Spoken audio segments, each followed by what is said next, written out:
ഇന്ത്യയിൽ വാട്സാപ്പും ടെലിഗ്രാമും ഉപയോഗിക്കുന്നവർ ശ്രദ്ധിക്കുക. ഒരു വലിയ മാറ്റം വരാൻ പോകുന്നു. ഫോണിൽ നിന്ന് സിം ഊരിയിട്ട് വൈഫൈയില് വാട്സാപ്പ് ഉപയോഗിച്ചിട്ടുണ്ടോ? എങ്കിൽ കേട്ടോളൂ, ആ പരിപാടി ഇനി നടക്കില്ല.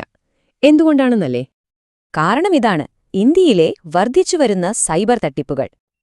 ചിന്തിച്ചു നോക്കൂ, 1000 കോടി രൂപ ഓരോ മാസവും സൈബർ തട്ടിപ്പിലൂടെ നമുക്ക് നഷ്ടമാവുന്നത് ഇത്രയും വലിയൊരു തുകയാണ്. ഇതിലെ പകുതി തട്ടിപ്പുകളും നടക്കുന്നത് തെക്കുകിഴക്കൻ ഏഷ്യൻ രാജ്യങ്ങളിൽ നിന്നാണ്.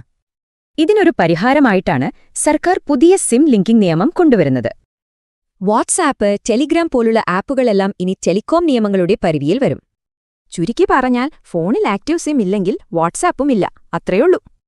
വാട്സാപ്പ് വെബ് ഉപയോഗിക്കണവർ ശ്രദ്ധിക്കുക, ഓരോ 6 മണിക്കൂറിലും നിങ്ങളിനി ലോഗൌട്ട് ആവൂ. സിം ഡീആക്ടിവേറ്റ് ചെയ്താലും വാട്സാപ്പ് ഉപയോഗിക്കാൻ പറ്റുമായിരുന്നു. ആ വലിയ പഴുതാണ് ഇപ്പോൾ അടയുന്നത്. തട്ടിപ്പുകാർ ഈ സൗകര്യം മുതലെടുത്ത് രക്ഷപ്പെടുകയായിരുന്നു. സിമ്മു മാറ്റിയാൽ പിന്നെ അവരെ കണ്ടെത്താൻ പ്രയാസമാണ്. പക്ഷേ ഒരു ചോദ്യമുണ്ട്: ഈ നിയമം ശരിക്കും തട്ടിപ്പുകാരെ പൂട്ടുമോ? ടെലികോം ഇൻഡസ്ട്രി പറയുന്നു ഇത് സുരക്ഷ കൂട്ടുമെന്ന്. പക്ഷേ വ്യാജരേഖ വെച്ച് പുതിയ സിം എടുത്തൂടെയെന്ന് വിദഗ്ധർ ചോദിക്കുന്നു. ഇതത്ര പുതിയ കാര്യമൊന്നുമല്ല. നമ്മുടെ UPI, ബാങ്കിംഗ് ആപ്പുകളിലൊക്കെ ഈ നിയമം ഇപ്പോഴുണ്ട്. അപ്പോ ഇനി എന്ത് സംഭവിക്കും? നമ്മൾ എന്താണ് പ്രതീക്ഷിക്കേണ്ടത്? നിയമം വന്നെങ്കിലും വാട്സാപ്പ് പോലുള്ള കമ്പനികൾ ഇത് എങ്ങനെ നടപ്പാക്കുമെന്ന് ഇതുവരെ പറഞ്ഞിട്ടില്ല. അപ്പോൾ ചോദ്യം ഇതാണ്: ഇത് നമ്മുടെ സുരക്ഷയ്ക്കുള്ള ഒരു ചുവടുവെപ്പാണോ അതോ പുതിയൊരു തലവേദനയോ?